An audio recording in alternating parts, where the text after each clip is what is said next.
को जय यीशु नमस्कार। आज ख्रिस्त राजा के पर्व दिवस के अवसर पर आप सबों को खुश पर्व एवं शुभकामनाएं।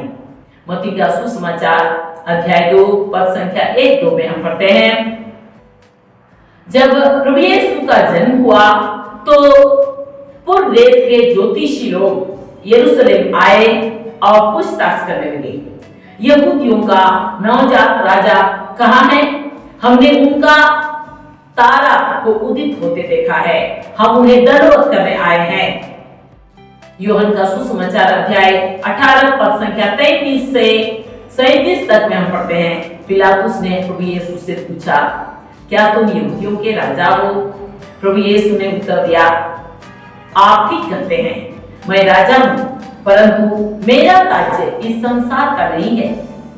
मैं इसलिए जन्मा और इसलिए संसार में आया हूँ कि मैं सत्य के विषय में साक्ष्य दूं। जो सत्य के पक्ष में है वह मेरी सुनता है।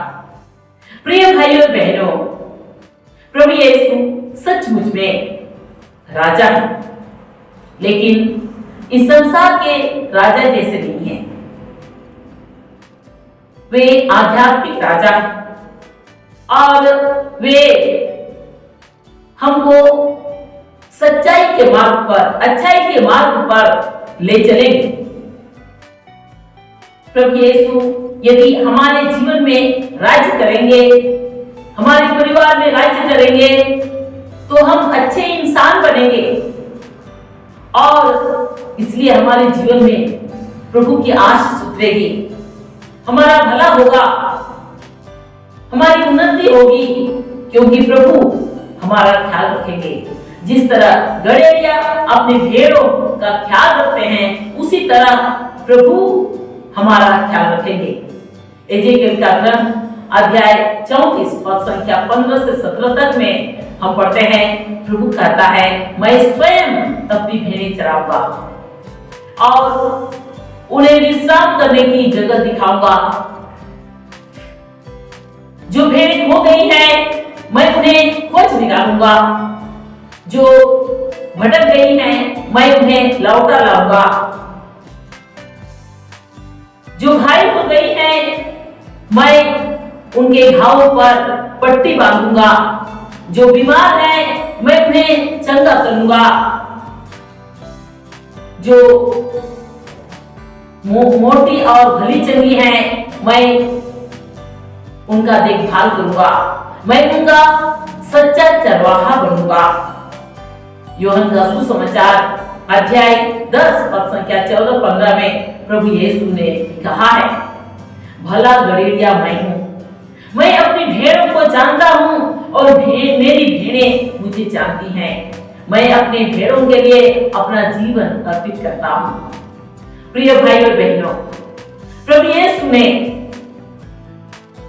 अपने साथ हमारा संबंध को गड़ेरिया एवं भेड़ के बीच का संबंध द्वारा दर्शाया है। यह हमारे बीच रिश्ते की बात है, इसलिए प्रभु यीशु ने कहा है, मेरी भेड़ें मुझे जानती है, मैं अपनी भेड़ों को जानता हूं। यूहन्ना का सुसमाचार अध्याय 10 पद संख्या 27 में प्रभु यीशु ने फिर कहा है, मेरी भेड़ें मेरी आवाज पहचानती है, मैं उन्हें जानता हूं और वे मेरा अनुसरण करती हैं। जब भी मैं ये वचन बोलती हूँ, मुझे अपनी गाय याद आती है। हमारी एक गाय थी, उसका नाम था मोनी। वो बहुत समझदार थी और हमारी बोली भी समझती थी। एक बार की बात है, वो गाभिन थी और उसका बच्चा देने का समय लगभग पहुंच चुका था, इसलिए हम लोग उसका बहुत ख्याल रखते थे। हम लोग किसी दिन आश्रम में घर के छत पर कुछ काम कर रहे थे और अचानक नजर पड़ी, हमारी गाय मोनी आश्रम से दूर जा रही थी, लगभग 200 मीटर जा चुकी थी और आगे बढ़ ही रही थी। मैंने तुरंत पुकारा, मोनी, और मेरी आवाज सुनकर वह रुक गई। फिर मैं दूसरी बार पुकारी, दूर नहीं जाना, और वह पीछे मुड़कर आश्रम के निकट वापस आई और चलने लगी।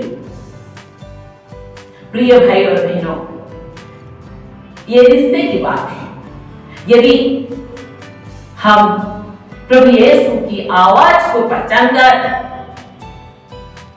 हम उनके साथ गहरा रिश्ता स्थापित करेंगे, उनसे संयुक्त होकर जीवन जिएंगे, तो हम अपने दैनिक जीवन में उनको अनुभव करेंगे। हम हर वक्त उनकी आवाज को पहचान सकेंगे। बाइबल के वचनों में, अंतःकरण की वाणी में हम प्रभु की आवाज को पहचान सकेंगे। प्रकाश ग्रंथ अध्याय 3 पद संख्या 20 में भी हम पढ़ते हैं, प्रभु ने कहा है, मैं द्वार के सामने खड़ा होकर खटखटाता हूँ। जो मेरी वाणी सुनकर अपना द्वार खोलेगा, मैं उसके यहाँ अंदर आकर उनके साथ भोजन करूंगा और वह मेरे साथ। कहने का तात्पर्य है, जो प्रभु की आवाज पहचान कर प्रभु के लिए अपना दिल का दरवाजा खोलेगा, प्रभु उसके दिल में, उसके जीवन में आएगा और उनके साथ निवास करेगा। प्रभु की आवाज को पहचानना जरूरी है,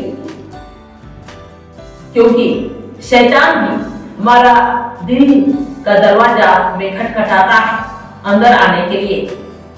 इसलिए प्रभु की आवाज और शैतान की आवाज को पहचानना, उसके बीच में फर्क महसूस करना, जानना हमारे लिए जरूरी है, नहीं तो हम खतरे में पड़ जाएंगे। प्रभु की आवाज को पहचानना हमारे लिए बहुत जरूरी है। प्रभु यीशु हम सबों को बुलाते हैं। यदि हम प्रभु यीशु के साथ गहरा संबंध स्थापित करेंगे, तो हम उनकी आवाज को पहचान सकेंगे, और उनकी आवाज को पहचान कर यदि हम उनके साथ गहरा संबंध स्थापित करेंगे, उनके वचनों के अनुसार जीवन जिएंगे, तो हम अपने दैनिक जीवन में प्रभु की उपस्थिति को अनुभव करेंगे। राजा दाऊद एक अच्छा राजा था। उसने प्रभु के साथ घनिष्ठ संबंध स्थापित किया, प्रभु की इच्छा के अनुसार वो जीता था। इसलिए अपने दैनिक जीवन में उन्होंने प्रभु की उपस्थिति को अनुभव किया। वो अपना अनुभव को स्तोत्र 23 के द्वारा हमसे साझा किया है। राजा दाऊद कहते हैं, प्रभु मेरा चरवाहा है, मुझे किसी बात की कमी नहीं। वो मुझे हरे मैदानों में बैठाता और शांत जल के पास ले जाकर मुझ में नवजीवन का संचार करता है। अपने नाम के अनुरूप वो मुझे धर्म मार्ग पर ले चलता है। चाहे अंधेरी घाटी होकर जाना पड़े, मुझे किसी अनिष्ट की शंका नहीं, क्योंकि तू मेरे साथ रहता है। मुझे तेरी लाठी, तेरे डंडे का भरोसा है। तू मेरे शत्रुओं के देखते देखते मेरे लिए खाने की मेज सजाता है। तू मेरे सिर पर तेल का उलेपन करता और मेरा प्याला लबालब भर देता है। इस प्रकार तेरी भलाई और तेरी कृपा से मैं जीवन भर घिरा रहता हूं। प्रिय भाई और बहनों, यदि हम राजा दाऊद के समान प्रभु के साथ गहरा रिश्ता स्थापित करेंगे और उनसे संयुक्त होकर जीवन जिएंगे, तो हम अपने दैनिक जीवन में प्रभु की उपस्थिति को हम अनुभव करेंगे। न केवल इस पृथ्वी पर, मरने के बाद भी हम प्रभु के साथ अनंत काल तक निवास करेंगे। कुरिन्थियों के नाम संत पौलुस का पहला पत्र अध्याय 15 पद संख्या 22 में संत पौलुस ने कहा है, जिस तरह सब मनुष्य आदम से संयुक्त होने के कारण मरते हैं, उसी तरह सब मसीह से संयुक्त होने के कारण पुनर्जीवित किए जाएंगे। मत्ती का सुसमाचार अध्याय 25 पद संख्या 31 से 46 तक में हम अंतिम न्याय के बारे में पढ़ते हैं। जब मानव पुत्र अर्थात प्रभु यीशु अपने सब स्वर्गदूतों के साथ अपनी महिमा सहित आएंगे और अपनी महिमामय सिंहासन पर विराजमान होंगे, तब सब राष्ट्रों से लोगों को एकत्रित किया जाएगा। जैसे गड़ेरिया अपने भेड़ों को बकरियों से अलग करता है, उसी तरह वह लोगों को एक दूसरे से अलग करेगा। आज लगभग 2000 वर्ष पहले प्रभु यीशु इस दुनिया में मानव मुक्ति के लिए आए। वे एक गरीब बच्चा के रूप में जन्मे, गरीबी में पले बढ़े, घूम घूम कर सुसमाचार का प्रचार किए और अंत में क्रूस पर अपने को बलि चढ़ा दिए। उन्होंने अपना क्रूस मरण द्वारा शैतान को परास्त किया और स्वर्ग का द्वार को खोल दिया। अब स्वर्ग का द्वार खुला हुआ है, लेकिन उसमें प्रवेश करना और प्रवेश न करना हम पर निर्भर करता है। प्रभु यीशु एक बार आ चुके मानव मुक्ति के लिए, जब दूसरी बार आएंगे वे मुक्ति देने नहीं आएंगे बल्कि न्याय करने आएंगे। उस समय कोई बहाना नहीं चलेगा, कोई पैरवी भी नहीं हो सकेगी। न्याय मतलब न्याय। प्रभु यीशु अपने दाएं के लोगों से कहेंगे, मेरे पिता की कृपा पात्रो, आओ और उस राज्य के अधिकारी बनो जिसे संसार के प्रारंभ से तुम लोगों के लिए तैयार किया गया है। क्योंकि जब मैं भूखा था तुमने मुझे खिलाया, जब मैं प्यासा था तुमने मुझे पिलाया, जब मैं नंगा था तुमने मुझे पहनाया, जब मैं बीमार था तुम मुझसे भेंट करने आए, जब मैं बंदी था तुम मुझसे मिलने आए। फिर प्रभु यीशु अपने बाएं के लोगों से कहेंगे, शापितो, मुझसे दूर हट जाओ और उस अनंत आग में जाओ जो शैतान और उसके दूतों के लिए तैयार की गई है। क्योंकि जब मैं भूखा था तुमने मुझे नहीं खिलाया, जब मैं प्यासा था तुमने मुझे नहीं पिलाया, जब मैं नंगा था तुमने मुझे नहीं पहनाया, जब मैं बीमार और बंदी था तुम मुझसे मिलने नहीं आए। प्रिय भाइयों और बहनों, हर एक इंसान में प्रभु का निवास है। यदि हम अपने दैनिक जीवन में हर एक इंसान में, न केवल अपने प्रियजनों में बल्कि हर एक इंसान में, यहाँ तक अपने शत्रुओं में भी प्रभु की उपस्थिति को पहचानने में हम कामयाब होंगे और उनके साथ अच्छा व्यवहार करेंगे, उनको मदद करेंगे। इसका मतलब है हम जीत गए और हमारे लिए स्वर्ग राज्य में प्रवेश करने के लिए चांस है, गारंटी है, मौका है। लेकिन यदि हम अपने दैनिक जीवन में